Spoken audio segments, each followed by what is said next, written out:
একদম বিকেল টাইমটাতে মানে আমি স্কুল ছুটির পরে সন্ধ্যার আগে এই টাইমটাতে আসলে একদমই এনার্জি কাজ করে না আমার। তারপরও আম্মু বাসায় না থাকার কারণে এই টাইমটাতে আমি এনার্জি ধরে রাখার চেষ্টা করছি।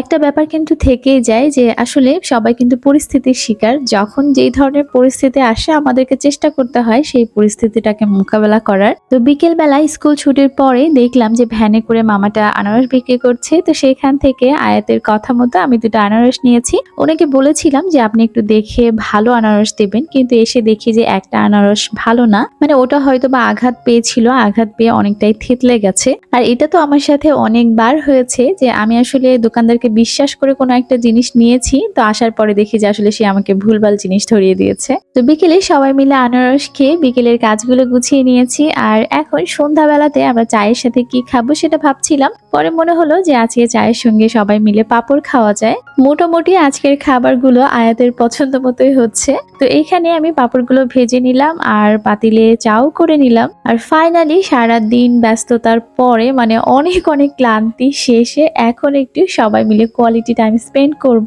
সবাই গল্প করতে করতে একটু চা খাবো। আর আমি এটা সব সময়ই চাই যে ১ কাপ চা খুব রিল্যাক্সে খাওয়ার জন্য। যদিও সকাল টাইমটাতে আমি এটা করতে পারি না। দেন রাতের রান্না বান্না এবং খাওয়া দাওয়া শেষে এখন একটু ফেসটাকে ক্লিন করে নিব আর তারপর একটু আমার স্কিন কেয়ার করব।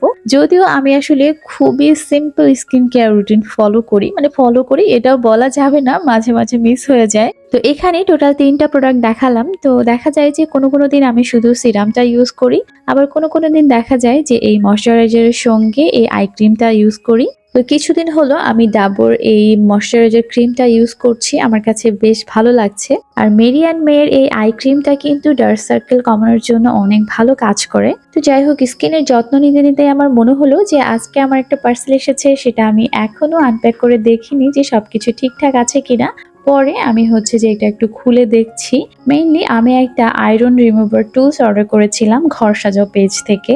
এটার সাথে আসলে অনেকেরই পরিচয় না থাকাটাই স্বাভাবিক। যেমন এটা আমি ফার্স্ট টাইম দেখছি।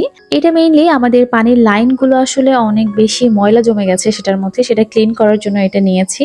যেমন এই যে এটার হচ্ছে যে ভেতরের দিকে যে টুলসটা দেওয়া থাকে সেটার মাথায় কিন্তু সিলিকনের একটা ওয়াশার লাগানো আছে এবং এটা এই যে বাহিরে বের করা যায় এবং হচ্ছে যে পানির লাইনের সঙ্গে মোটা যে পাইপটা আছে সেটা লাগাতে হবে এবং এটা পাম্প করে যখন টান দেওয়া হবে তখন কিন্তু ভেতরের ময়লাটা ইজিলি বের হয়ে আসে। আর আমাদের এখানে তো কারেন্টের ভীষণই প্রবলেম। তো আমি ভেবেছিলাম যে ঘুমিয়ে পড়বো, পরে দেখি যে কারেন্ট আসলো। সেই জন্য মনে হলো যে আমার রেগুলার ইউজের যে কাপড়গুলা সেগুলা এই ফাঁকে একটু আয়রন করে নেওয়া যায়। কারণ এখন যেহেতু কারেন্ট এসেছে পরে ঘুমিয়ে পড়লাম, কিন্তু সকালবেলা যদি দেখি আবার কারেন্ট নেই তাহলে আর এই জামাগুলো আয়রন করা হবে না। তারপর এক করে ড্রেসগুলো আমি আমার আলনার মধ্যে সাজিয়ে রাখবো। তো দেখা যায় যে আগের দিনে আমরা দেখতাম যে বাসায় আসলে ওয়ার্ডরোব নেই, কিন্তু এই আলনাগুলো থাকতে সেখানেই আমরা জামা কাপড়গুলো ভাঁজ করে রাখতাম আর যেগুলো বাহিরে পরার সেগুলো ট্রাঙের ভেতরে রাখা হতো। এখন আর সেভাবে আলনা চোখে পড়ে না, কিন্তু আমার ঘরে এখনো একটা আলনা আছে এবং আমি প্রতিদিন যে ড্রেসগুলো স্কুলে পরে যাই তো সেগুলো এখানে গুছিয়ে রাখি আমার সুবিধার জন্য।